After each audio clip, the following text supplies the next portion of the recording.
क्षमा। संत रविदास जी की दिव्य कथा। वाराणसी की पावन धरती, गंगा के तट पर उगता हुआ सूरज, मंदिरों की घंटियां और उसी पवित्र वातावरण में एक छोटी सी झोंपड़ी। उस झोंपड़ी में रहते थे भक्ति और विनम्रता की मूर्ति।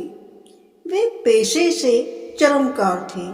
जूते बनाना उनका काम था, लेकिन उनका असली परिचय यह नहीं था।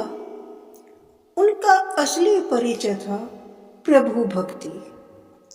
सुबह सूरज उगने से पहले ही वे उठ जाते।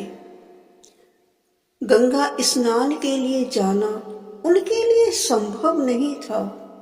समाज ने उनके लिए कई बंदिशें, कई रुकावटें बना रखी थी, लेकिन वे मुस्कुरा कर कहते, मन चंगा तो कठौती में गंगा। उनकी छोटी सी कठौती में रखा जल ही उनके लिए गंगा था, क्योंकि वे जानते थे पवित्रता बाहर नहीं भीतर होती है। भक्ति की खुशबू। धीरे धीरे उनकी भक्ति की सुगंध पूरे नगर में फैलने लगी। लोग दूर दूर से उनके पास आने लगे।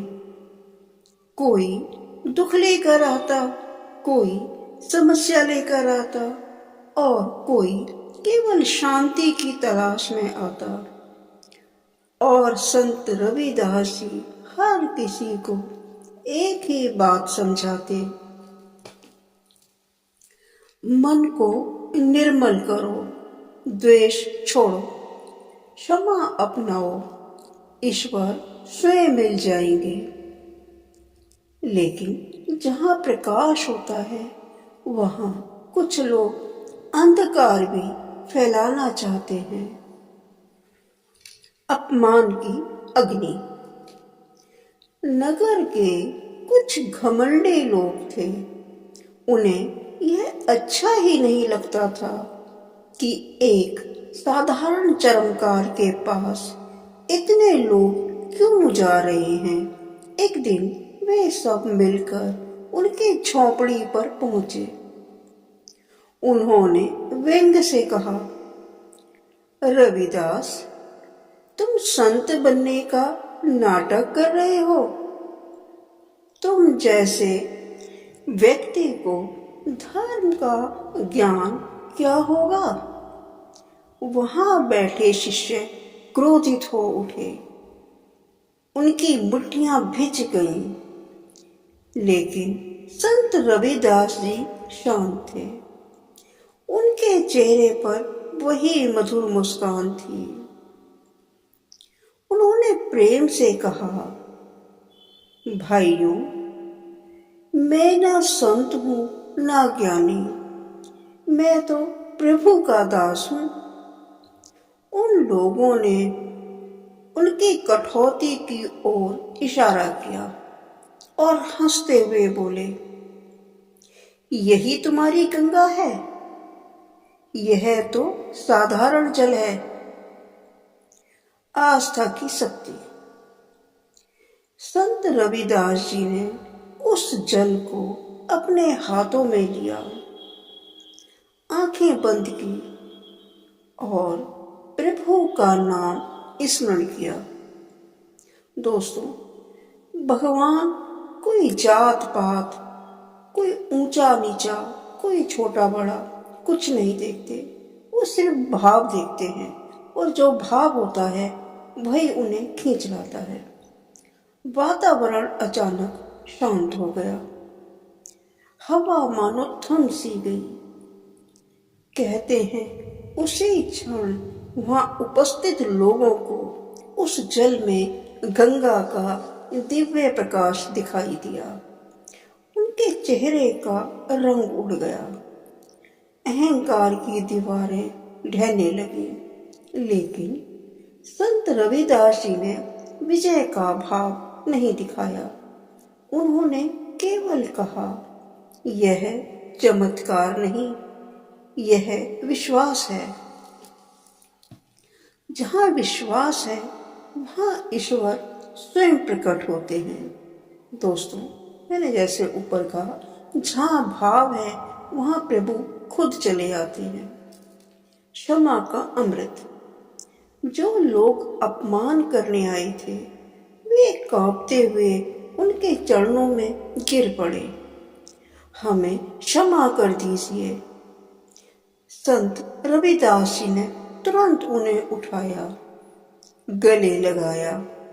क्षमा मांगने की आवश्यकता ही नहीं, जब समझ आ जाए वही सबसे बड़ी साधना है।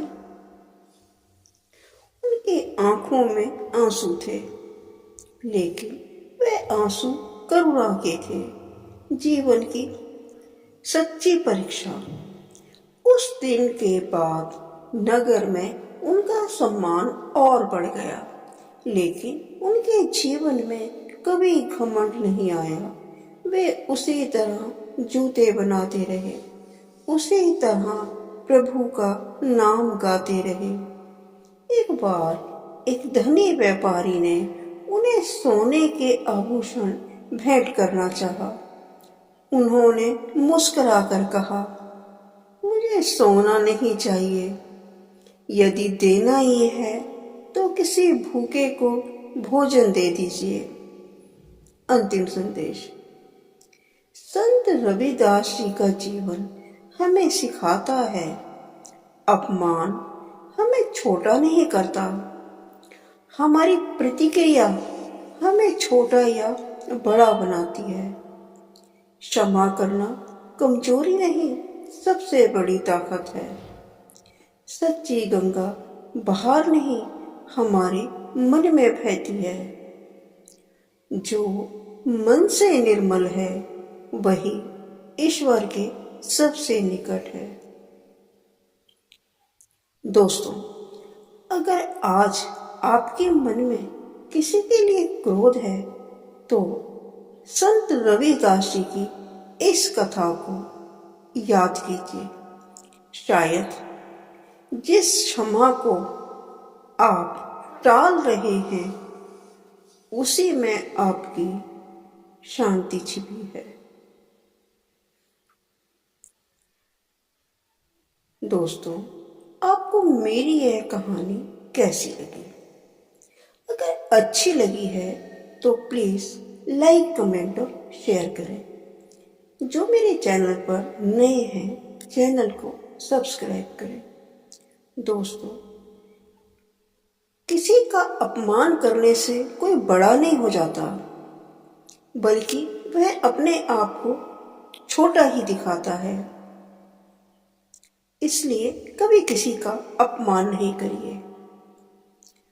दोस्तों, अपने कमेंट्स कमेंट बॉक्स में अवश्य लिखिए। मुझे आपके कमेंट्स का इंतजार रहेगा। धन्यवाद दोस्तों। अगली वीडियो में शीघ्र मिलते हैं।